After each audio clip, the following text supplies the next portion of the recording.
I've seen it myself a good couple of times because I am as well Hispanic myself, and this movie is culturally significant to us. You're Hispanic yourself. What part of you is Hispanic? And he says, Dad, I can be fixing these cars or I could be designing these cars. Yeah. Mm-hmm. And for me, that's a very heavy moment. He's making the decision. He wants to be better. And I can tell you, being a teacher, there's so much of that. It's like it was soul crushing because it feels like everyone had just given up. Ghana's desire, you have to want it, like rise to the occasion.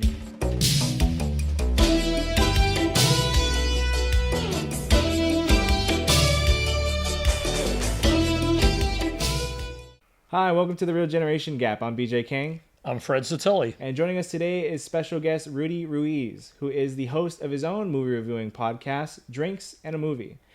And the movie we're reviewing today is Stand and Deliver, Commitment, Chicanos, and Calculus. In the 1980s, one math educator takes it upon himself to teach AP Calculus to a group of struggling students in order to give them a brighter future.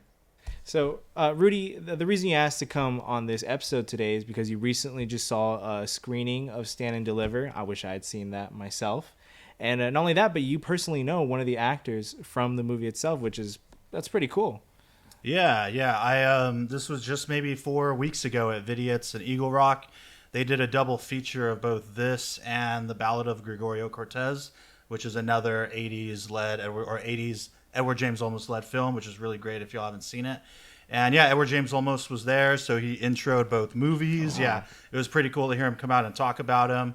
And then Daniel Villarreal, who's one of the actors in this movie, he plays what people call the finger man, the cholo that goes, I know my ones, my twos, my threes. So he was there and did a little Q&As after as well. And he's actually the person that I know. I've had him on my podcast twice. Wow. One to talk about his career, another one to talk about a French film, because he's a massive cinephile. And I actually made a short documentary, about 20 minutes, like just based on his life. And we drove through Boyle Heights, where he grew up. And we actually went to some of the locations for this movie. And he gave a lot of insights on, how he got involved. And, we went to the places where they shot. Because they didn't shoot at Garfield High School. I think maybe a little bit of it. And the claim to fame, or the big thought, is a lot of it was done at Roosevelt High School in Boyle Heights. But really, the majority was at Hollenbeck Middle School, which is just down the street from Roosevelt, all in Boyle Heights. So that's where a big bulk of all the school scenes were actually shot. So that was pretty interesting. And that will be link in the description.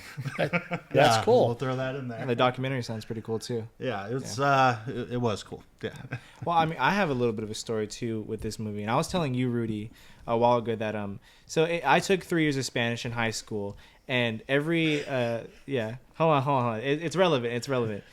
I took 3 years of Spanish in high school, and I think twice a year or twice during the semester, you watch a Hispanic cultural movie, throughout the year.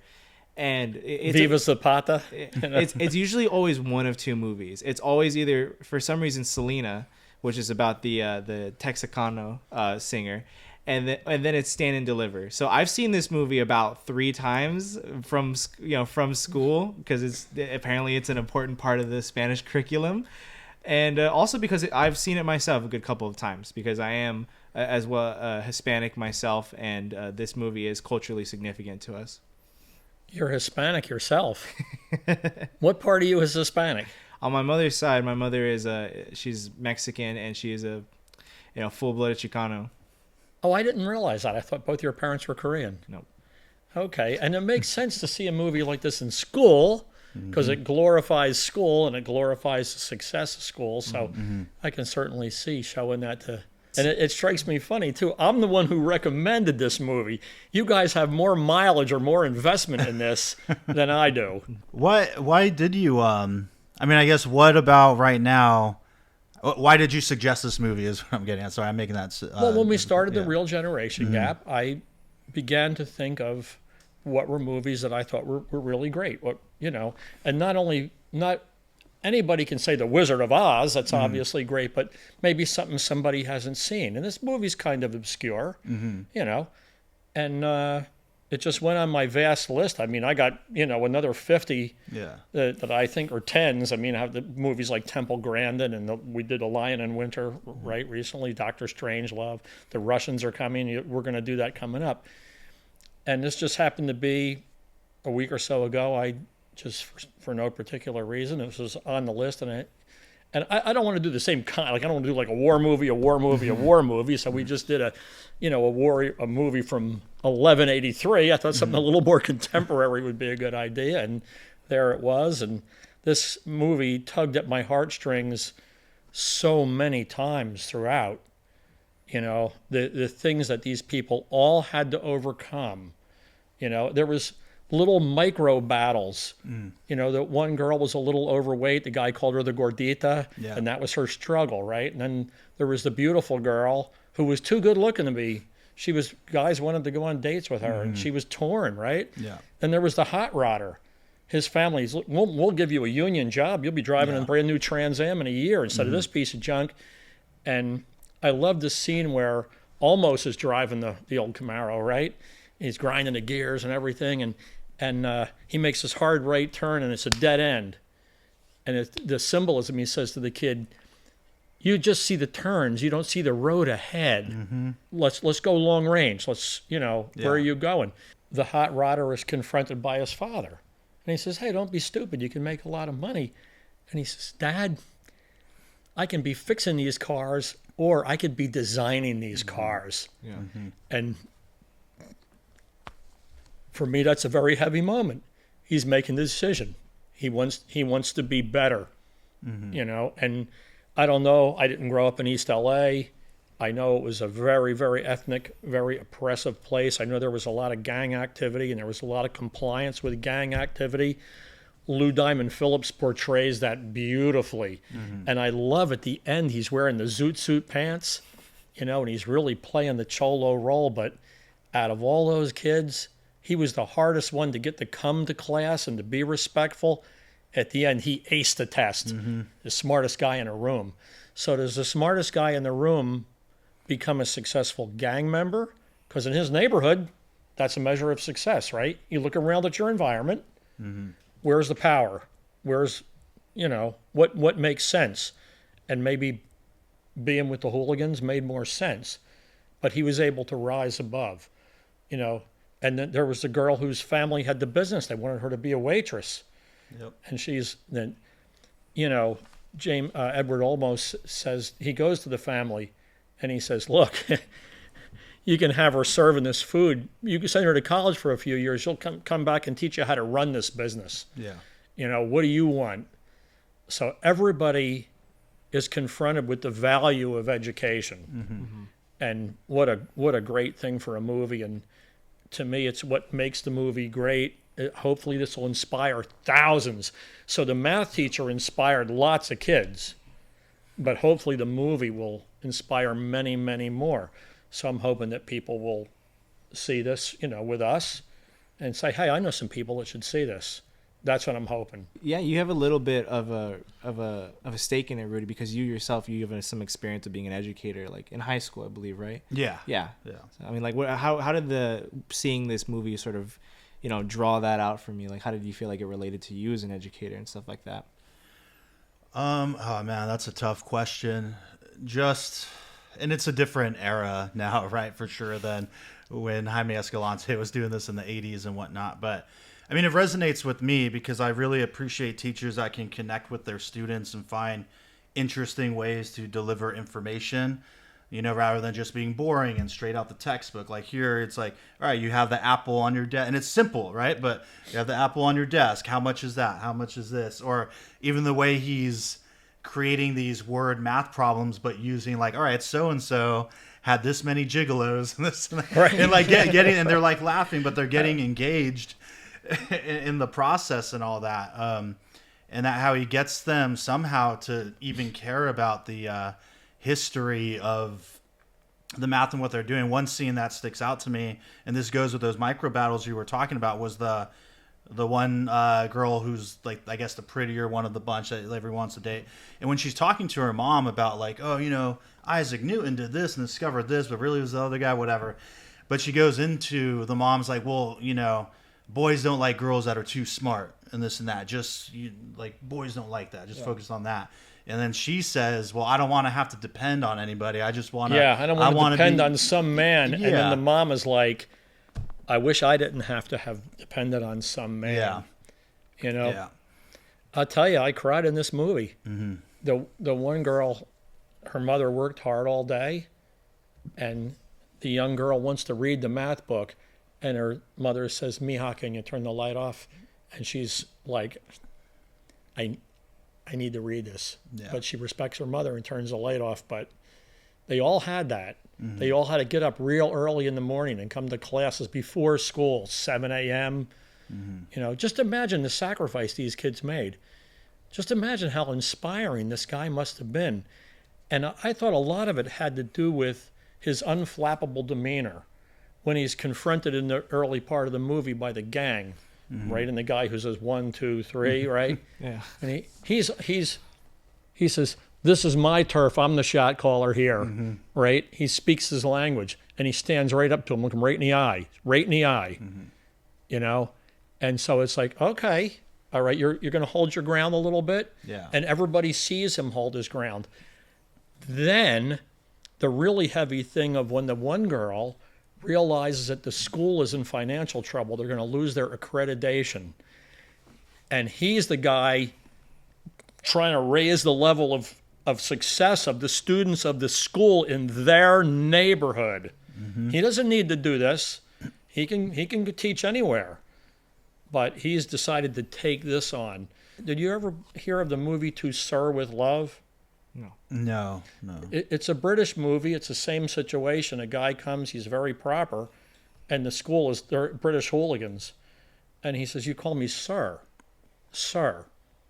right? And they're laughing, and and he brings them along, and he gains their respect. That's why it's called, at the end, To Sir With Love, And in this movie, this guy really gains the respect of everybody.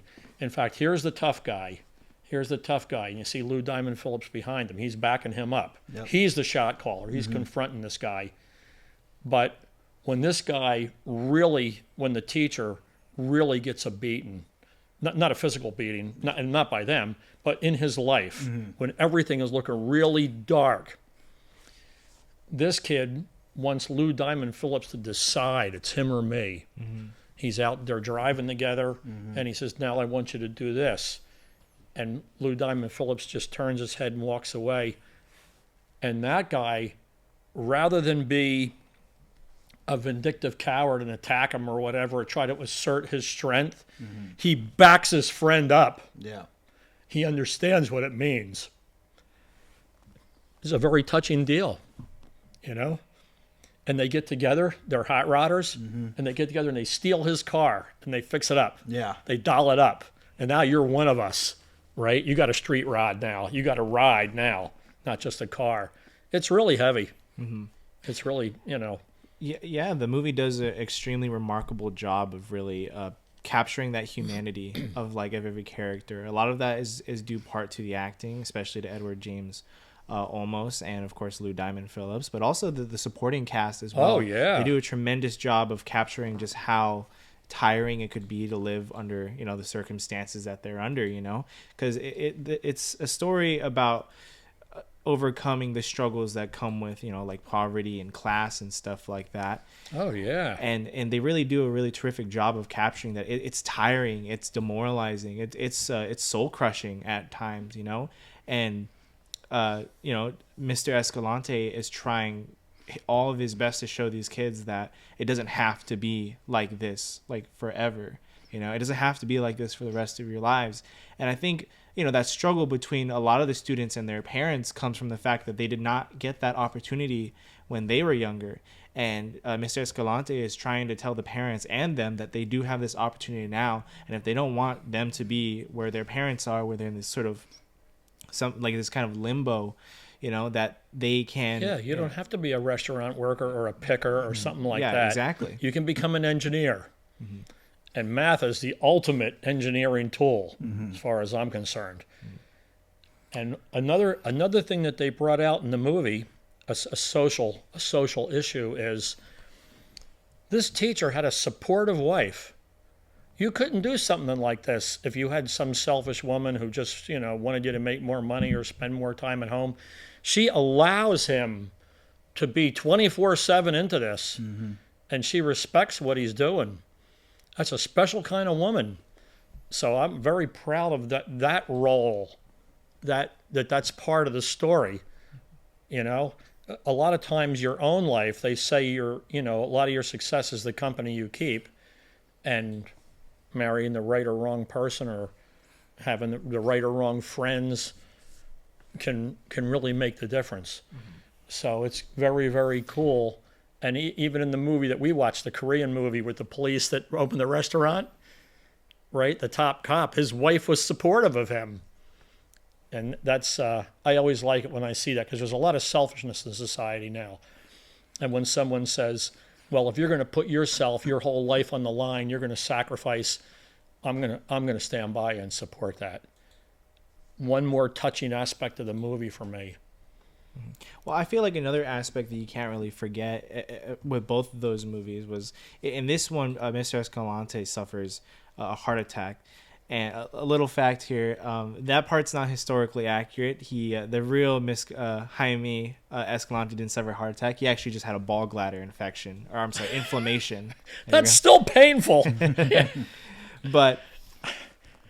But it also, like, it draws to the point that he's so dedicated to helping out these students, these struggling kids, that he pushes himself to stress with a heart attack.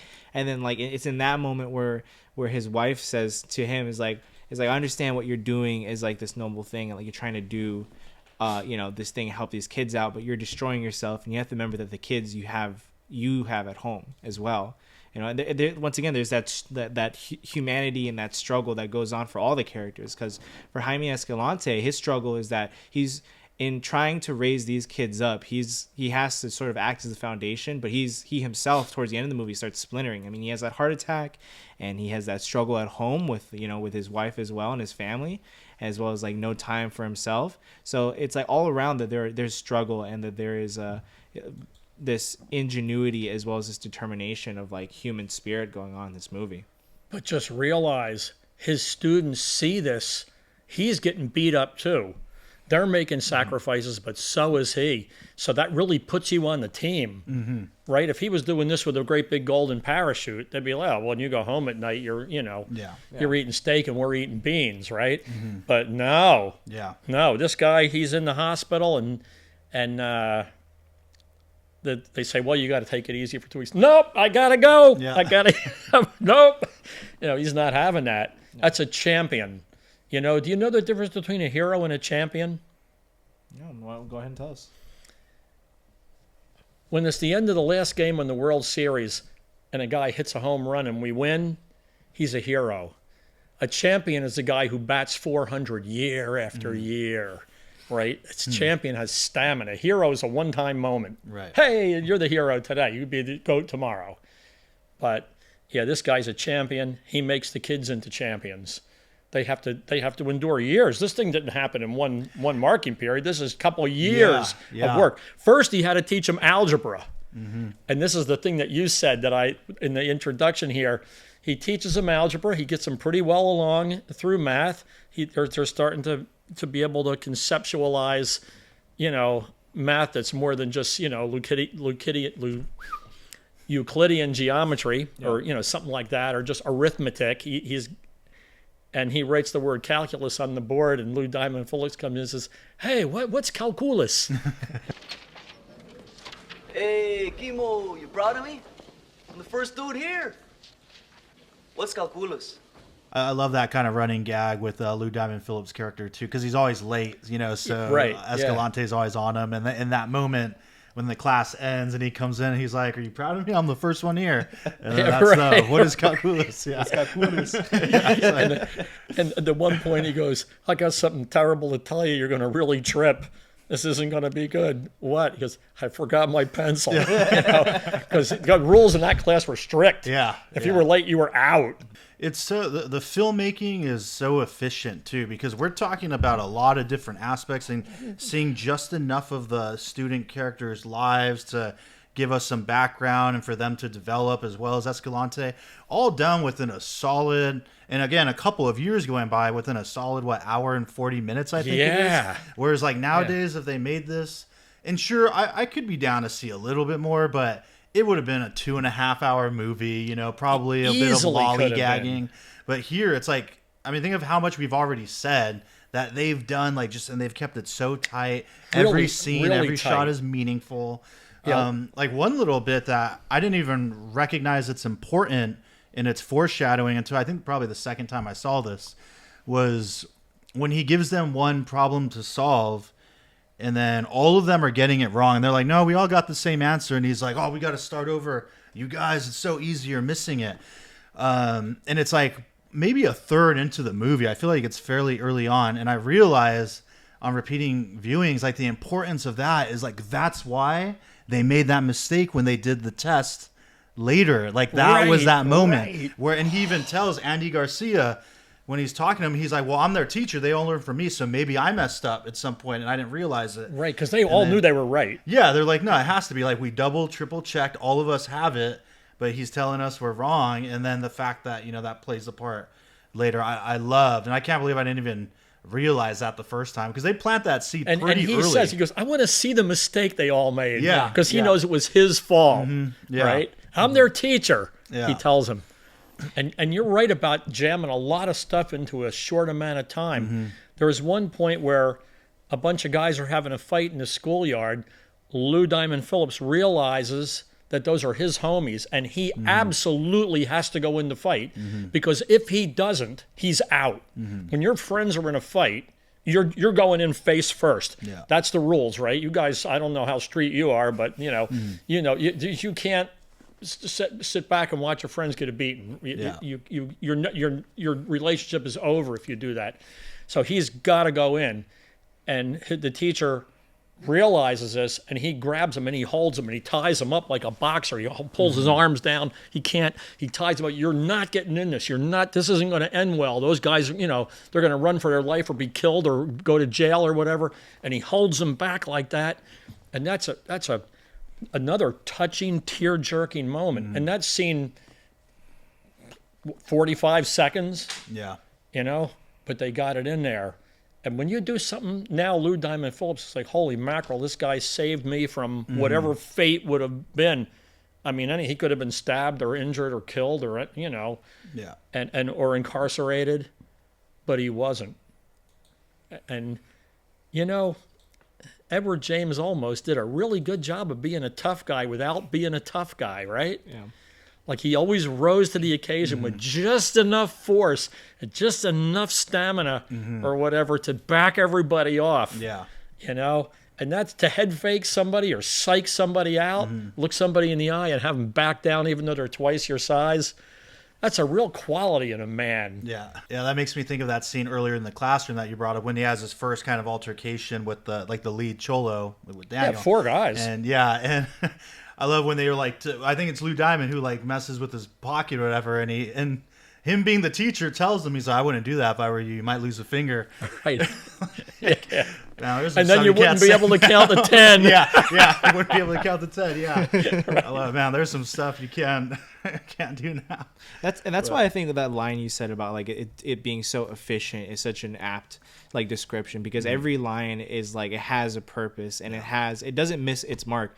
Like one of the aspects that I love the most about Stand and Deliver is the comedy. There are just so many good scenes where these jokes are thrown, like there's these comedic moments, like when Escalante is like trying to teach the lead cholo some math, and he does he's a finger man, yeah. And he goes like, he's like, I'll break your neck like a toothpick. Right. But it really adds to the fact that like no one here doesn't feel like, everyone here feels like a very believable human. It was one of the problems that I had with the movie we reviewed, Boys in the Boat, where no one really felt like a character at all. Everyone just like, yeah, you weren't that sympathetic. I wasn't sympathetic because it just wasn't. It didn't feel human for such a human story, and yet in this story, everyone like you have that scene where they're all in the locker room together and they're sucking on lemons. It's summertime. It's summertime, and they're in the locker room trying to do math because they can't use the classroom. And she goes, "It's so hot." And then Miss Escalante says, she says orange, and everyone hands her a bunch of oranges. Right? Yeah. Like all of a sudden. Yeah, but that scene is so building to the fact that like they're all in this together, and they all have this sense of humor and this sense of like teamwork and camaraderie. I love that it's not all triumph after triumph after triumph too. It's a roller coaster. Like I think of the the one kid that wanted the Trans Am. There's the moment when he's on the board and he can't do the question, and he freaks out. He's like, "I'm dumb, I can't do it," and he wants to walk out. And Jaime just has to like, nope, you just got to keep at it. Just stick with it, and he wants to give up. And it seems like in that moment he probably did. Same with the other chick when she walks out because she didn't like bringing up the personal life, but he's able to get them to come back. You know what I mean? It's like they still believe in the cause and they come back. Yeah, that's a good He scene. was wrong. Yeah. He insulted the girl. He went past the boundary. Yep. Right? You can be, kind of a prick or whatever, but to do that to her, to say she had more boyfriends than Elizabeth Taylor or whatever the line he was, and she said, "That's you crossed the boundary," and she walks out, and he goes out, and she's. Because she's making a choice to be there too. Because she wants to be the beautiful girl. She's proud, right in the beginning. They say, she thinks she's hot because she goes out with these guys, and he goes out, and he in the hall and he hugs her. Just imagine doing that in this day and age, right? You'd be taken away for God knows 65 different reasons. But he goes out and he knows he's wrong, and she knows he knows, and she knows he cares. Oh, dude, and that's important. To have your hero, your champion, also be flawed is so important in the storytelling. Right, but that come they can't through. be perfect. Yeah, right. They can't You're be gonna let me perfect. go? They're flawed, You're gonna let me go? Yeah, because I'll go. But he won't let her go. yeah. And He doesn't say he's sorry. He doesn't have to. Mm-hmm. She knows he knows. Yeah. I had that in a sales training. I like to, if I was right about something, I would like to say so. Argue with a couple people and they go, "Oh, maybe Fred's right. We'll do it this way." He goes, "You don't have to spike the ball. Don't go see, or don't say, okay. It just, they know, they know, they know, you know. You don't have to say anything. You just, you won the argument. That's, and that's a sophisticated way for a real man to act, and for that girl to have that level of maturity, I just wonder what kind of father figure dynamic there might have been, because she was a little loose, right? So maybe she's adopting him a little bit as a patriarch. Read into it what you want. The movie is great enough. There's something in it for everybody. That scene especially strikes to like one of the bigger themes of like what the movie's about, which is like about how effective like the education system as a whole is going to be when the educators are not in it. I mean, like you have that whole beginning scene where it's a board meeting between the principal and the superintendent, and all of them are just being very apathetic and they're very just over like trying to make an effort to help these kids out. And Jaime Escalante is the only one who is like, I'll do it. It's like I'll teach, I'll teach algebra. I can do better. I can do better. I can do better. And he's literally arguing with one of the like I believe it's either the principal or the superintendent. She was the department the chair. head of the department. Yeah. And he's arguing with her about believing in the kids, which should be her main like whole mission initiative, which is to help elevate these kids. But she's perfectly content with just letting them be where they are. They just, I believe the line she says is like, we're not here to like teach them. We're just babysitters, Yeah. It's a big problem in this country. I think, and the thing about that I really liked is about it being a math movie is that my girlfriend, who is a computer science major, she takes a lot of like these high math classes. The Euclidean is a word I'm only vaguely familiar with, but it's only because I struggle with it myself. I'm only familiar with it because of her, because she's taken calculus 1, 2, and 3, and the concepts in there are things I could even comprehend. But she really loves math. And she really has a deep appreciation for it because of the love that the educators that she had showed for it. For me in high school, I don't care at all about math, and one of the main reasons why I went into a more writing. You're a journalist. Yeah, into a more writing focused careers, because the educators who pushed me the most were those of my English teachers, while the math ones always seemed very apathetic and didn't seem to have a passion about it. But I've learned to have a much deeper appreciation, specifically about calculus, because my girlfriend would come and tell me about all these concepts and all these cool things that she learned in class, and she always explained it with such passion. And so when I watch Stand and Deliver now, it's a much different context, because back then it was about one teacher doing anything for his kids, but it was also about the fact that the knowledge that you get from people and how much you absorb it, how much you value it, could be almost entirely dependent on how they convey it to you. It's the line that resonates with me the most in this movie, and Fred mentioned it earlier before we recorded, was in that same kind of meeting scene when he said, because they're giving the excuses, and they care. It's not even about the teaching. It's about, we're going to lose our accreditation. It's this and that. And I can tell you, being a teacher, there's so much of that. It's like it was soul crushing, because it feels like everyone had just given up. It was just, and I wasn't at a school like that. It wasn't super ghetto or anything. You know what I mean? It was fine, whatever. But there was just that aura. It felt like everyone gave up, and it was more about the test scores have to be this, so we can't fail a person, we can't do this, we can't do that. It's like, what are we teaching them then? Like, we need better scores, give them an easier test. Yeah, it's that doesn't make any sense. Like that, we got to teach them to be better people and to be accountable. Like the numbers and that is one facet, but there's more important things in life than just, it's too hard, so let's just give it to them, just pass them, and they're a little lower sad, standards, standards. And you said before, we talked about this before the taping here. They said these really don't have the capacity, and he said they will rise to the level of expectation. That's the line. Yep, and that's really a big deal. If you're going to up the bar, and you're going to see who's going to jump to that challenge, who can make it, right? It's always good to escalate the challenge. Yeah, that was probably my favorite line. That was a very philosophical moment, and he tells that to the teachers. So they have a mandate. Now, you want your students to be better, you have to escalate the challenge, right? See, bring them up there. Don't keep going down. That's the problem we have in America here. We keep going for lowest common denominator. Yeah, right. We're not creating champions. We're creating also-rans. Yeah. Now, I wanted to get back to what you were saying about your favorite mathematician.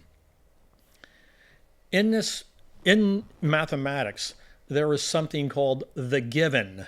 This is why I love mathematicians, because mathematicians, they have an economical language. 1 + 1 = 2. There's no interpretation. It doesn't matter what color the ones are, how big the ones are, where the ones grew up. 1 and 1 is going to equal 2. Mathematicians are able to solve problems using irrefutable, unquestionable logic, or natural law, or accurate observation. So I really think that the pursuit of math all through young education should really be stressed long and hard, because it takes away ambiguity in your thinking. If you can solve these hard algebra problems, you have to have good analytic thinking. There's no social issues. There's none of this extra weird stuff that's dragged into every issue. So respect the mathematician, because her thinking is probably really logical. Yes, it is. Like all these things we're talking about, this movie is culturally significant. At the time, there was, I believe, during the 1980s, there was a big racial disparity going on around that time. You had all those social issues, and you had all those issues with class and such like that. And we still do. Yeah. Nobody has acknowledged the given. Nobody has, in fact, some politicians want the divide to be greater. They divide us more and more in every newscast and everything that they do, and it's a real crime what they do. It really is. This is one of the reasons I wanted this movie. And look at the teachers. Are there any Hispanic teachers? Right? Look at this woman. This woman, the department head, she was proud of being the department head, and she didn't want to be upstaged by this guy who came from Bolivia, right? And the kids called him Vato, right? She didn't want that. I mean, that's a scene, that's something that Edward James almost is Mr. Escalante draws attention to, and probably what's one of the most dramatic scenes in the entire movie, where he's arguing with, I believe it's the college board, right? Or no, it's the AP testing. The ones that are doing the investigation. Yes. Man. Yes. Yeah. One of the most dramatic scenes in the movie is his argument with, and that's another one of his conflicts, is that he has this conflict from home, but he also has this conflict with the overall system. Because it's funny, because it's like the system is sort of fighting back against him just because he's trying to do what his job is to be. And he points out to them, he says, you would have never picked out my kids if they were not, if they were from Harvard. If they were from, Beverly Hills High School. Beverly Hills High School, yeah. That's right. Yeah. I do love that moment. I think it's so layered, and yet I still can't articulate it. But when Andy Garcia, because he makes a point to the students, so I came from the streets too. I understand that it's tempting to cheat and this and that. But then when they're having that talk with Edward James almost, and he starts to get like, no one can accuse me of like rape. Like, he knows what he's getting at.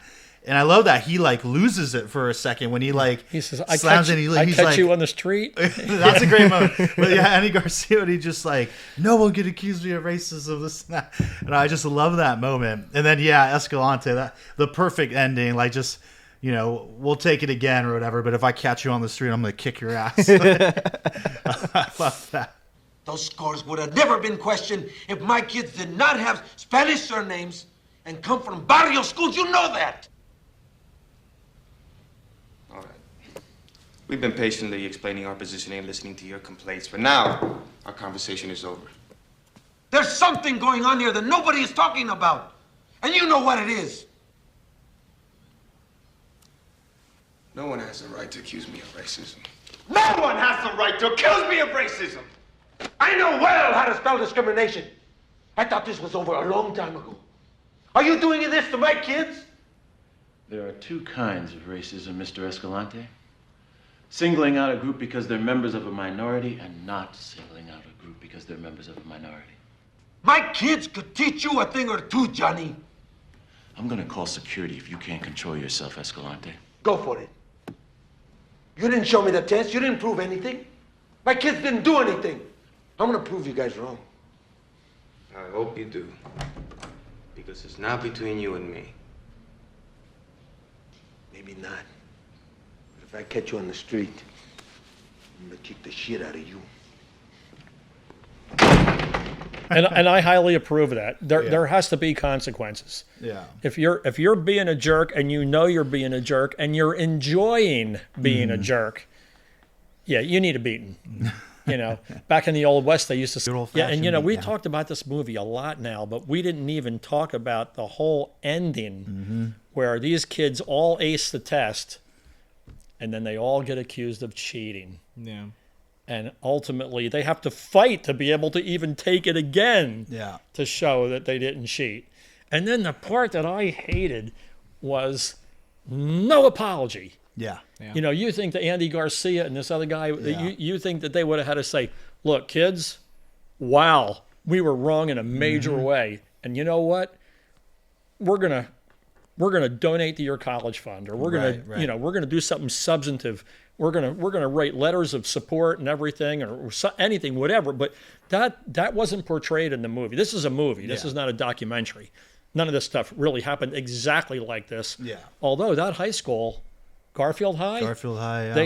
they had the people that accelerated in math. I believe it was Jaime Escalante himself who said that the movie is actually fairly accurate. He said himself that it was 90% historically accurate, 10% drama. Like, there were a couple details that are of course changed, but to a large extent, this movie is actually fairly accurate to what it was actually like. Well, that's good to know. That's good to hear. And it's probably accurate in the fact that nobody apologized to these kids. That's probably really one of the accurate parts, because you don't see a lot of that. Yeah, for sure. In life, people, and I like it in court. They have guilty or not guilty. So they bring you in, they destroy your life, they give you all kinds of anxiety, and then they go, oh, you can go. So no, I'm not going anywhere until I get a little get back on this. Yeah. Now, you messed with me, you destroyed my home life, you made me hard the job, you did all these things, my kids are all upset, and you got, there's no Right. It's not fair at all. It's wrong. Yeah. It's wrong. It's it's like one of those in the eyes of God. It's wrong. Yeah. One of the places where I see this, and this really drives me nuts, is you have these courts that make a ruling, and then the next court overturns the ruling. Well, if they were wrong, why didn't we just go to you to begin with? The first court, we could have just tossed a coin, right? We could have tossed a coin. Innocent, you can go. Guilty, we'll appeal. And then the next one overturns. Law should be like math, right? If you do something wrong, you're guilty of that. And whatever the consequences are, you pay the consequences. It shouldn't be subjective in whether you did the crime, whether you're guilty of the crime, how guilty you are. Then the sentencing is, well, the guy's totally found guilty by everybody, but we're going to just give him, he has to stay home with an ankle bracelet. No, no, it's not right. It's not right. And this is why I like math. It's really sad just how they can really shatter this group of individuals, right? Like, oh, this is what we get for putting in so much extra time and years and busting our asses to achieve something. Starving. Yeah. To achieve something, and then even to put the blame on Escalante too, or the department chair is like, I told you, you give these kids a bunch of hope and it's gonna ruin them, and you're like, now like he's the bad guy all of a sudden, when everyone should be doing what he's doing. And nobody can believe or accept the fact that, hey, maybe they just worked really hard and earned their grades. But no, it's like, oh, no, because their homes are broken and this and that, and they're in Boyle Heights. So no, they can't possibly amount to that. Just the fact that that's even in the heads of everybody, and they can't see beyond that is just insane. And, man, you would hope that.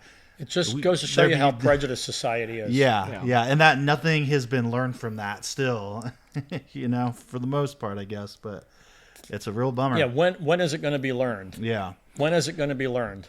And even they talk about how should we redo it or not, and they don't even want to. Like, I think Escalante says at one point, like, if we do just retake it, then it's going to look like we're guilty. Like, you're damned if you do, damned if you don't kind of thing. So it takes a while for them to finally, get to the point of like, all right, we're going to show them, and we have one day to start at chapter 1. That's we're going to have the retest tomorrow, and it's going to be different. It's going to be harder. All right, page 1. It's like, man. Yeah, I was terrified. At one time they said, put your pencils down. And then the hot rodder kid, he kept going at the last minute, one more. I thought they were gonna nail him, but they didn't. Yeah. Which thank heaven for that. Sorry, I know you're about to say something, but one other little moment that I like is so powerful and says so much is when Vanessa Marquez's character gets up. She's the one that was working at the restaurant. Her dad wanted her to drop out. The really mousy one. Yeah. Sweetest little doll ever with a dynamite brain. Yeah. Right? Yeah. When she like stops the test and they're like, oh, is something wrong? And she's like, nah, I can't finish it. I got to go do my USC meeting for my scholarship. And they're just like, oh, okay. Scholarship? Yeah. There she is. This little girl here. Yeah. Look at her. Just a little baby angel. I just love it. It's like just a slap in the face of those guys. Like, yeah, I'm on the list for scholarships. This don't matter anymore. Right. I'm already on the way. Yeah. I think it's so cool. You're a Hollywood kid. I'm from New Jersey, right? You know some of the actors. You've been to these places. You know. Yeah, that guy. Actually, a little fun fact for you is the character that plays Edward James Olmos' son in the movie, Escalante's son, was originally supposed to be the lead cholo. The lead cholo dude, Daniel, was just a PA, and he would also shoot the tapings of the auditions and all that. And he was tasked, because he was actually like a former gangbanger at the time. Like, he grew up in Boyle Heights. Like, he lived that life. So his job was to teach Lou Diamond Phillips how to dress and how to talk, because he's a Texas kid. Right, and how to... so like that, and then the eventually, swagger. And eventually the other kid like couldn't really, it just wasn't authentic, which goes to your point. So they're like, all right, Daniel, like, you're up, you want to do this part, and he did it, and that's why it feels very real. The way he goes up and is head to head with Edward James Olmos. And at this point, all these people knew like the Zoot Suit play and the Zoot Suit movie with that Miami Vice. Like, Edward James Olmos is a big staple in that community at this point. Oh, yeah. So for someone to come in as like a first time actor and go head to head with them and like that scene, and not be like all timid around somebody of that caliber. Right. Just speaks to just kind of the authenticity of that. But I just thought that was so funny that was kind of the job, is to pulled it off like so strong. teach So Lou strong. Diamond how to be more of a cholo. You are closer to this movie than we. Yeah. And that's cool. That's cool. It's in your backyard, your people, you know. And the Funny rest of the enough. country may not really understand East LA, Right. you know.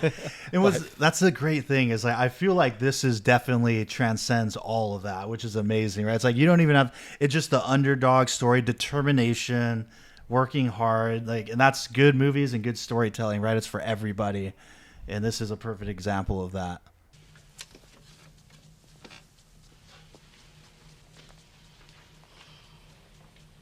We're busted. Why don't we just admit it?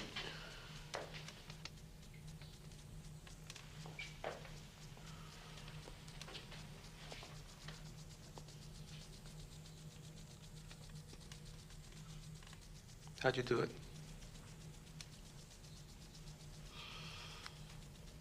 I got the test ahead of time. I passed it out to everyone else. How did you get the test? Mailman. I strangled him. His body's decomposing in my locker.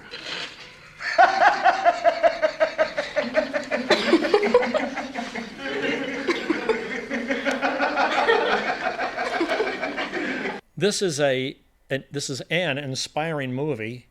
At least it certainly is for me, and I hope young and old, and the teachers and students, and just people in general.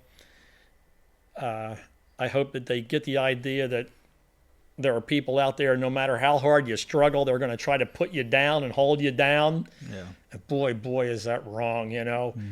And that's a God issue. That's you're going to hell when you do that. As usual with the movies that I want people to watch, I think this is a 10 if I have to rate it. I really do. I don't think there's a flaw in it. Great casting, great writing, great editing, great everything.